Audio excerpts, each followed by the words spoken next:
All right, ding, ding, everybody. This is Corner Confessions Ringside. I am Troy Vaughn, also known as Trey Amazing. I'm here with the phenomenal Hasani Hmm. Pettiford, who has been gracious enough to lend his Saturday morning to give me this interview. I'm so very thankful. And before we dive into the nitty gritty, Hasani, kind of give the people, the ringside community, a little bit of background of who you are and what it is you do. Well, my name is Hasani Pettiford, and my wife and I, Danielle, we have our own private practice. It's called Couples Academy, and we're marriage coaches, but we're also infidelity recovery specialists. And over the last decade, 95% of the clients that we've been working with have been couples in crisis, those on the verge of divorce, and those impacted by an affair who are trying to figure out how to restore their relationship. And so we do everything from weekly sessions, private marriage intensives. We've written 14 books, hosted a few television shows, both here in the states and internationally, and just have been committed to the work of restoring relationships. Okay, very good, very good. So, Couples Academy, how long have you guys been doing this? Well, we're from Jersey. Hmm. For all What part my of Georgia? What part of Jersey? Excuse me. West Orange, Montclair, New Jersey, for anyone who's familiar with the state, like right, probably like 30 minutes from New York City. And we were Touch and Agree Family Institute. And then we moved down to Atlanta. We rebranded it as Couples Academy. So we've been officially Couples Academy for about, I'd say, 9 years. Okay, okay. So you talked about infidelity recovery. Um, there's so many different issues that can impact troubled, relationships and marriages. But you and your wife focus on infidelity. How did you arrive at that main, I guess, issue, or what is about infidelity you felt like it needed to be Mm. tackled more closely, more with more focus? Well, like most practitioners, counselors, therapists, generally we all cover marriage enrichment from a general perspective. Hmm. And then when we moved down to Atlanta, not that it was about Atlanta because we have an international reach, but once we moved down here, we realized that there were so many couples that we were encountering that were impacted by an affair, and we really didn't know what to do or how to help them. So we decided to get further training and certifications specifically in affair recovery.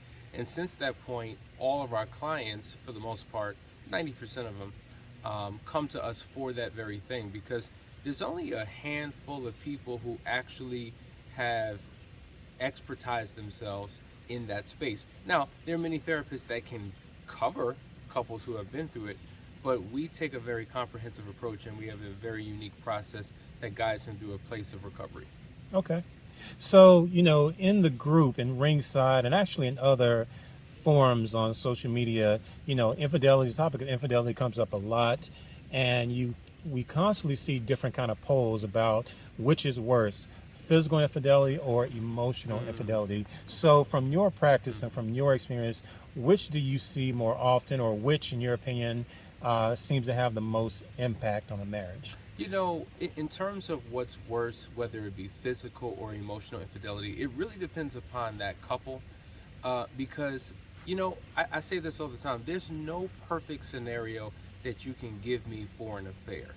Everyone who experiences an affair somehow demonizes the type of affair that their partner had and wish it were something different. So, for instance, if a person had a one night stand, there's a problem with that because the idea is, well, oh my God, like you gave your body to a stranger. Don't you know the risk you put me in? At least if you were in love with the person, I could understand it, right? But then if you deal with somebody who's been in a long term emotional affair, then the issue is you gave your heart and your mind and your soul to this person. If it was just sex, I could understand it.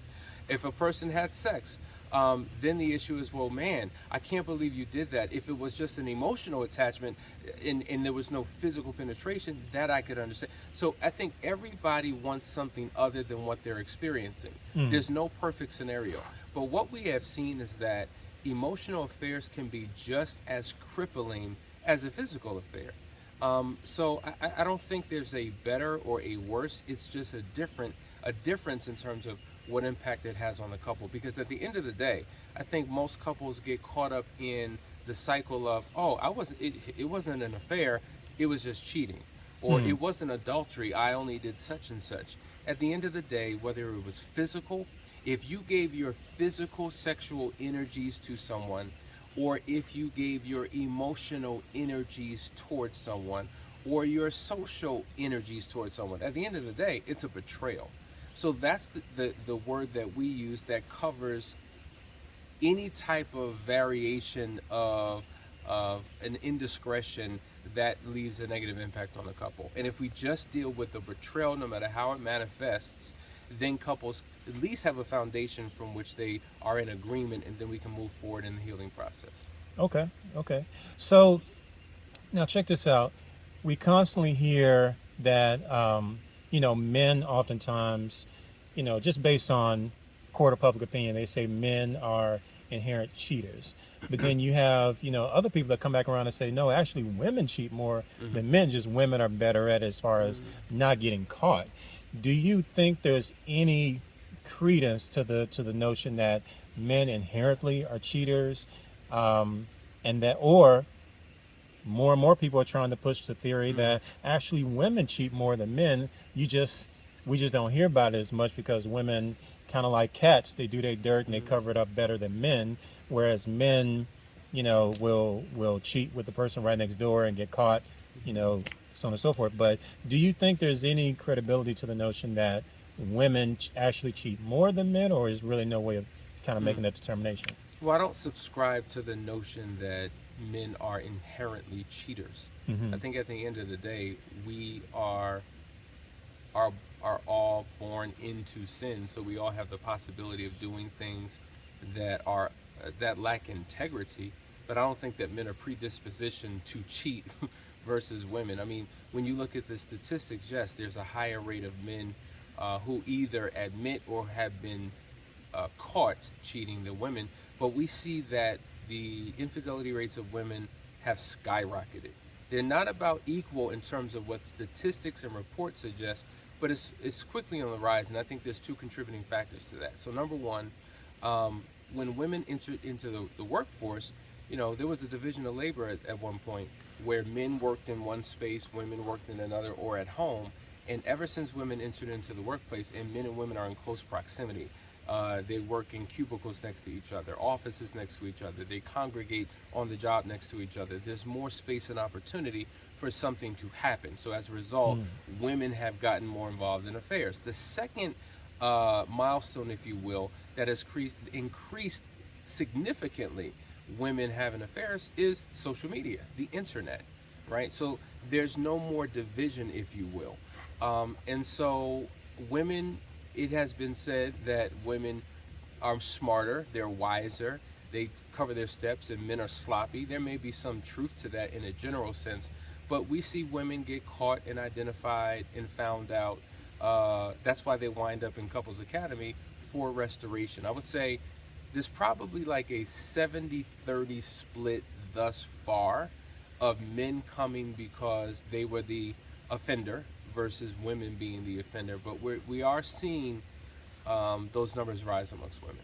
I mean, you talk about, workplace, more and more, we see more of the men and women working together, and that's been this way, for decades and decades now. And I know you've heard this. I'm pretty sure you've had clients talk about, work wives and work husbands. That comes up a lot, and some people feel like, well, that's not really cheating. This is just a person, if someone is my work wife, this just means this is the woman that I spend the most time with at work or confide in, or we, go to lunch, but she's not my actual wife. My real wife is at the house. Or, some people say the same thing about a work husband. Do you think that lends itself, or you think that's, part of the beginning stages of an actual affair, or some people just feel it's, just harmless? I think too many people are too casual and cavalier to male female interactions. Mm-hmm. There have been countless books on infidelity, and there was a time where you had to be very intentional to cross a bridge to get to the other side. Not a physical bridge, but I'm crossing and reaching over to engage in sex with you, and that was my intention when I first approached you. But now, because of work and social media, well, we're just friends. right? There's a phenomenal book entitled Not Just Friends, and it talks about overwhelmingly, most people don't walk down the street, see someone attractive, and say, hey, you're attractive, let's go have sex. Mm-hmm. Usually it's some space of familiarity, some type of, an acquaintance, someone I work with, someone I go to church and serve with, someone I see at the gym that I frequent every day. So we have to be really careful about what male female interactions look like. Because at the end of the day, every single relationship is based upon some form of attraction, right? Mm-hmm. So it may not be a physical attraction, may not be a sexual attraction, may not be emotional attraction, but there's something that draws you to that person. There's some commonality that brings two people together. A relationship is based upon two people who can relate to something. And if I'm a man and you're a man and we're relating and attracted to the same thing, like football, let's just say, I don't care how much we're attracted to the same thing, I will never, ever, ever, ever, ever, ever, ever, ever be attracted to you. Why? Because I'm 100% heterosexual male. However, if I'm with a woman where we find the same area of interest and commonality and attraction, and we come together based upon that commonality, because we haven't defined clear lines of distinction and boundaries and parameters, it's very easy for us being attracted to the same thing transitions to us being attracted to one another. So when you're in a work environment and you're just casual and you have someone on your team that you work with and you're overcoming tasks and projects with, or someone you frequent when you see at the water cooler on a break, and you form these casual relationships and bonds, and you're talking about your weekend and you're talking about your life, that's intimacy. Into me see. And so we can justify flirtation, oh, it's just no big deal. We can justify terms like a work wife or a work husband, it's just no big deal. We're just friends. But that is the slippery slope. That's where it starts. And the origin of a thing oftentimes determines its nature. And if you don't establish a clear boundary and parameter, if you and your partner don't have what we call a relational code of ethics for how you operate with members of the opposite sex, it's so easy for what we will call a close call relationship or an affair to occur. Okay. Just listening to you makes me think about that video of Steve Harvey that just went viral. We talked about how he Mm-hmm. doesn't have female friends. All of his friends are men. But we'll get to that in a second. So earlier you said we're all born in sin, and that's a biblical reference, correct? Mm-hmm. So Well, would you, yeah, it's a biblical reference. I mean, but I would imagine anyone of a faith tradition, whether Jewish, Muslim, Christian, whatever, there's this need for a relationship with God because outside of Him, um, we have failures, we have hmm failings, and so there's a spiritual essence to who we are, and when we submit to that spiritual essence, it helps us to become the best version of ourselves. so without trying to, I guess, integrate too much religion, Hmm.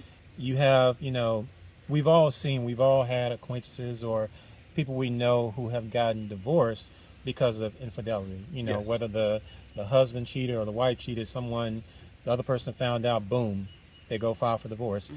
Do you think that Christian marriages, anyone who files for divorce because of infidelity, do you think that is a dereliction of their vows? When you get married, you say for better or for worse. Hmm. Do you not think that maybe infidelity could possibly fall into that bucket of the worst? And maybe because it's been stated, some people feel like, well, if someone cheated and you go file for divorce, were you really in this marriage for better or worse? Hmm. Or were you only in the marriage only as long as everything was going great, everything was, looking up and successful, but once you get a bump in the road, boom, you file for divorce. What are your thoughts about that? Because, I think we've all seen some couples divorce, like, pew, straight to the, courthouse. Then you have other couples that actually work through it, and in Hmm. some instances, the marriage maybe gotten better. This is true. So, what do you, for the people out there who feel like, you should or you shouldn't get a divorce due to infidelity, what would be your call on that? First of all, I think that most people are biblically illiterate when it Hmm. comes to what the Bible says about marriage specifically. And oftentimes we hold on to what a preacher in the pulpit said. And oftentimes what the preacher in the pulpit says may be formed in opinion, preference, experience, things of that nature, unless they're specifically giving scripture. When we take a comprehensive approach, we know, first of all, the Bible is very clear. God hates divorce, right? We know that Moses um, created certain laws where he allowed people to divorce because of the hardening of their hearts. That wasn't God's ideal plan, because God wants to redeem, he wants to restore. But the Bible does give individuals an opportunity to divorce for two reasons. Number one, infidelity. It says fornication, which is sex, outside of marriage. Number two, if you marry an unbeliever who refuses to stay. Hmm. So there is a permissible out. But ultimately, God would love for people's relationships to be restored. That's what his whole plan was for. So some people have a very low tolerance for betrayal. And the moment that it happens, they're out. There are others who have a tolerance for, well, I don't want to say a tolerance for betrayal, because I don't think anybody tolerates it or desires to tolerate it. I don't think anybody wants it, anyone desires it, but others are willing to fight the good fight and be willing to go through a process of potential restoration if it does occur, giving their spouse an opportunity to become the best versions of themselves. Some people have a struggle to love themselves, whether they're believers in God or not. They have a struggle to love themselves, and so they will put up with anything. I've known people who have been unfaithful to their spouse with 20 plus different partners, and their spouse is still there and will still stay. So I think every situation is different. Every person's tolerance and their idiosyncrasies are different, which impacts how they approach it. But I think it's important to work with a counselor who can properly guide you through a process to find out what the root cause of the affair is, and what the root cause of your willingness to work it out and stay is. It can come from a healthy place, or it can come from a very unhealthy place. Let's just say I grew up in a household where I saw my parents constantly cheat, constantly fight, constantly curse each other out. And guess what? They stay. So the lesson I'm taught is, if there's abuse, if there's betrayal, you stay no matter what. Well, that may not be the most ideal situation. That may not be the lesson that I want to take and then live and then teach to my children. I think that when it comes to marriage, there are laws that we have to follow in order to have a healthy relationship. And we have to do our best to operate according to those laws. When we don't, the relationship ultimately suffers. Okay. Okay. I like that. I like that. So, of course, in the when you merge the court of public opinion Mhm. as well as social media, everyone has their thoughts and opinions about cheating, infidelity, and of course we just I think it's died down a little bit. Of course, we saw the viral um, fiasco of Derek Jackson and his infidelity, and that just took over social media for a long time. So, and again, Derek Jackson, he's been doing this thing for years. His videos, multiple videos have been posted in the Ringside group, Mhm. um, and he has his share of followers and his share of you know people that just don't mess with him like that. Yep. Um, he's often postulated something that I found very interesting, but something that a lot of people actually agree with, which I feel is somewhat imbalanced. But let me get your take on this. Mhm. Um, the belief that when a man cheats is because of a character flaw, a weakness in him, a disrespect to his wife and the marriage, and ultimately his fault. But when the woman cheats, is because the man pushed her to cheat, or it's a woman cheats because she's being neglected by that man. And Mhm. so for some people, the woman has it out to say that the infidelity on her part was caused because she was feeling neglected by her man, Mhm. and people will, lend some understanding. Whereas men really can't say that. Men can't really say, well, my woman was neglecting me, and that's why I cheated. No, he's still going to take the rap. Well, he still has to be the one to take the rap for it and still be, the guilty party. Hmm. What do you think? Do you think there's an imbalance? Do you think that um, cheating, is something different for men compared to women? Mm. Um, I don't. The whole notion of women being referred to as the better half, I think is problematic because it gives the perspective that somehow women are morally good because they are female, and somehow men are inherently bad because we are male. And I think that's a ridiculous notion. I don't know where that comes from, but it just doesn't make any sense. Some women are just as grimy and trifling as men. And some men are just as moral and ethical and faithful as some women. And I think when we get caught up in gender generalities, we do ourselves a grave disservice. So no, I don't necessarily agree with the notion that women are only cheating because they received a lack of attention or affection from their man.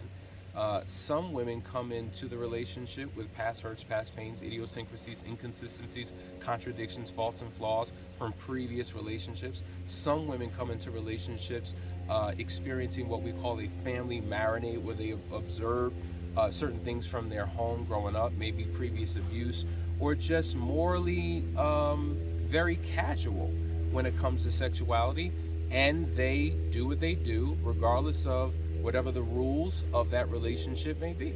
So no, I don't think the only reason a woman does what she does is because somehow a man did something bad to her. That is the case in many cases, but that's not. No, I think when we get caught up in absolutes, then you almost have to throw everything out. There are no absolutes to relationships at all, and I think that's a. I don't think it's about Derek Jackson's position. I just think that many people have that position, Mm-hmm. and I just think it's a false narrative. Agreed. Agreed. Okay. So last question.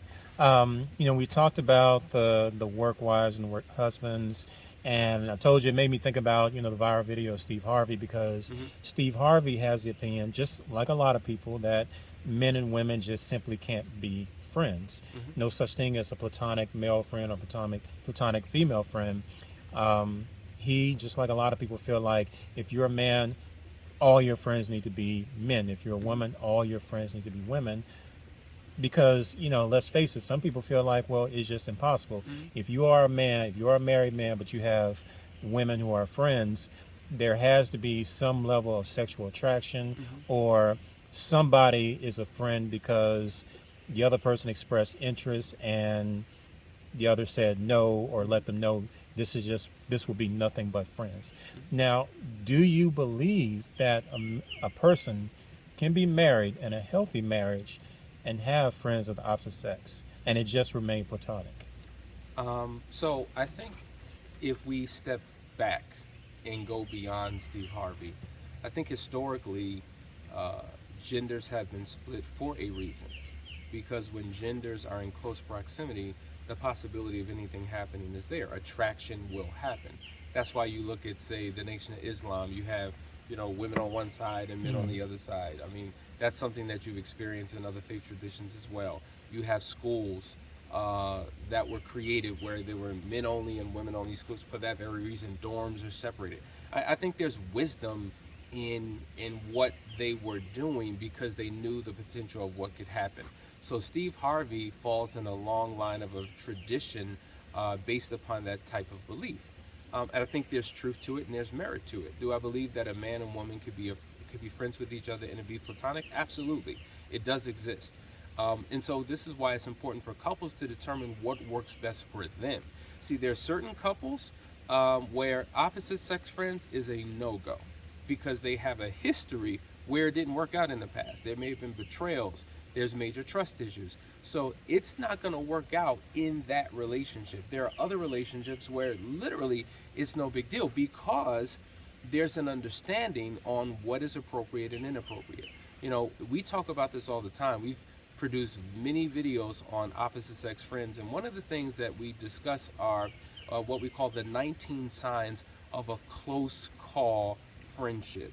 because it's possible for that male female relational dynamic in friendships to go a little bit too far, to get a little bit too close. So, this is why we say a couple should establish a shared value system, a relational code of ethics, rules, guidelines, parameters for what is appropriate and what is not. So, if you are a man, okay, if you meet another human being who has a vagina and a pulse separate from your spouse, what should the rules of engagement be? If you are a female and you encounter another human being with a penis and a pulse, what should the rules of engagement be to prevent it from going in an inappropriate place? Because many what we will call platonic relationships become problematic when we don't have those parameters in place. So is it possible? Absolutely, it's possible. We know many people who have those. But I would hope and I would think that there's some value system undergirding that individual and the dynamic of that relationship to prevent it from going down that path. I mean, we can't ignore the fact that overwhelmingly the majority of affairs happen with friends. Now, we use the word friends loosely because a friend can imply a legitimate friend. It can imply someone I work with that I see all the time, somebody that checks me out at the grocery line aisle 3 every time I go. So there's something about a male-female interaction that creates a possibility for something to happen. So if that is the case, what is our rules? What's our value system? And I think it's important for couples to establish that. And I do agree that the reason why men and women are only friends is because there's no mutual attraction. I do agree with that. You know, neither may be attracted to each other physically, but there's some attraction there that formed a relationship in the first place. So I just think it's wise to have ongoing conversations. Most people are partnered with someone who is diametrically opposed in their thinking about opposite sex friends. That's what creates the challenge. And that's why Couples Academy is here to kind of guide people through a process to get them in alignment and on the same page. Let me just say this in my closing. If you're in a relationship, okay, our position is this: if it works for you and doesn't work for your partner, it doesn't work for the relationship. If something works for your partner and doesn't work for you, it doesn't work for the relationship. I think oftentimes the approach we take to relationships is a me, myself, and I approach, as opposed to a we, us, our. So if we are in this relationship, what is it that works for us to be in a good place? If you come from that premise and that position, then you're in a safe place. Hasani, that was awesome. That was truly true. That was some great information. Thank you so much. Before we, wrap things up, kind of put some plugs out there, let people know how they can find you, give them a website. If people want to reach out to you in Couples Academy, what should they do and where should they go? You can go to couplesacademy.org. That's couplesacademy.org. My wife and I do a daily show that you can watch on Facebook, on YouTube. But we would encourage you to go to our YouTube page, which is Couples Academy. Subscribe, click that notification, join us every single morning. We have great discussion and dialogue about how you can take your relationship to the next level. All right. Any social media you want to put out there? Couples Academy on Facebook, Couples Academy on YouTube, Couples Academy on Instagram. We have written 14 books. We would encourage you to just type in Hasani Pettiford on Amazon, see what you can get. It's all out there. And look forward to connect with each and every one of you. Boom. That's what I'm talking about. Thank you so much. Okay. And you guys, everybody out there, make sure you follow up ringsidedebates.com. Follow us on YouTube. And don't forget to join the infamous Ringside LLC Facebook community. We got a lot of things going on in there. And so that's what I'm talking about. Let's wrap things up. And we will see you guys.